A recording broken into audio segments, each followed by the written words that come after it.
Assalamualaikum warahmatullahi wabarakatuh. Kembali lagi di channel Marsha Subiakto. Pada kesempatan kali ini kita akan kembali membahas informasi menarik. Kali ini kembali terkait dengan rencana seleksi P3K di tahun 2024 ini ya. Jadi hari ini kembali ada informasi atau berita menarik berkaitan dengan rencana seleksi P3K tersebut. Ada pejabat di Kementerian Pan-RB yang mengatakan bahwa jika seorang honorer atau tenaga non-ASN ingin diangkat menjadi P3K, maka mereka, para honorer atau tenaga non-ASN ini wajib mengikuti seleksi P3K di tahun 2024 ini. Artinya, tidak ada pengangkatan P3K secara otomatis atau tanpa melalui seleksi.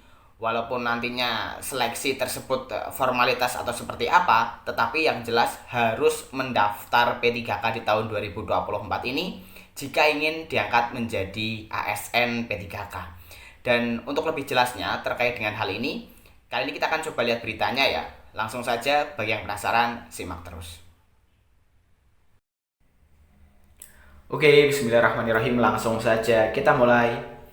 Jadi inilah berita atau informasi berkaitan dengan honorer harus ikut pendaftaran P3K 2024 ya, jika ingin diangkat menjadi ASN P3K.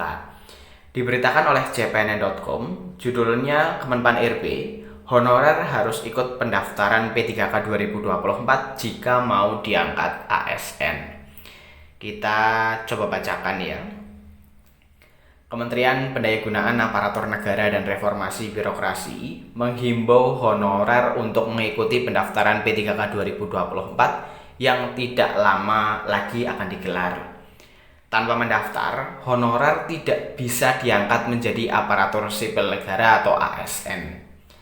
PLT Deputi SDM Aparatur Kemenpan RB Abasu Bagja menegaskan, tidak ada pengangkatan P3K 2024 secara otomatis. Dia memastikan semua honorer tanpa terkecuali, termasuk peserta prioritas, harus melalui seleksi kompetensi teknis, manajerial, sosiokultural, dan wawancara. Tidak ada yang otomatis diangkat P3K. Semuanya tanpa terkecuali harus tes, tegas Abasu Bagja, Sabtu 14 September 2024. Dia kembali menghimbau seluruh honorer dengan kriteria masa pengabdian tanpa putus minimal 2 tahun kerja, baik yang masuk pendataan Badan Kepegawaian Negara maupun tercacar, ikut pendaftaran P3K 2024. Bagi yang sudah mundur, tegas Abasu Bagja, tidak bisa lagi ikut mendaftar karena dianggap tidak ingin jadi ASN P3K. Honorer yang bekerja minimal 2 tahun harus daftar P3K 2024, walaupun mereka belum masuk pendataan PKN, ucapnya. Abo menjelaskan, dalam penyelesaian honorer tetap mengedepankan 4 prinsip, yaitu tidak ada PHK massal, tidak mengurangi pendapatan, tidak ada penambahan non-ASN baru, dan harus sesuai regulasi.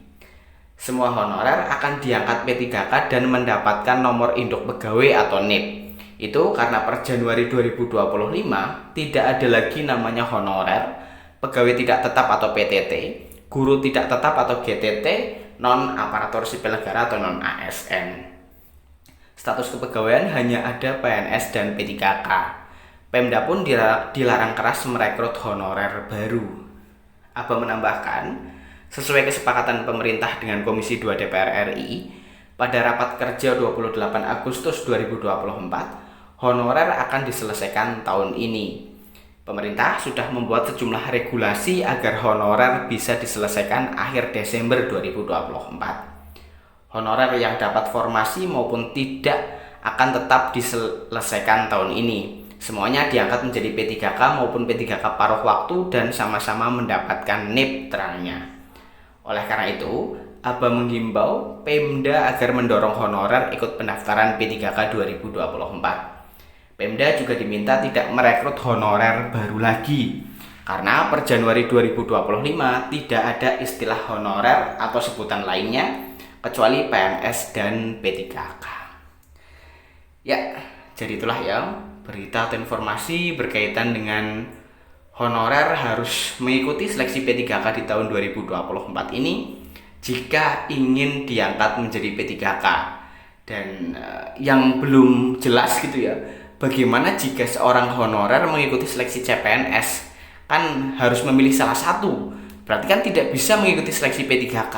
Bukan karena tidak mau, karena memang sudah mendaftar sebagai CPNS gitu.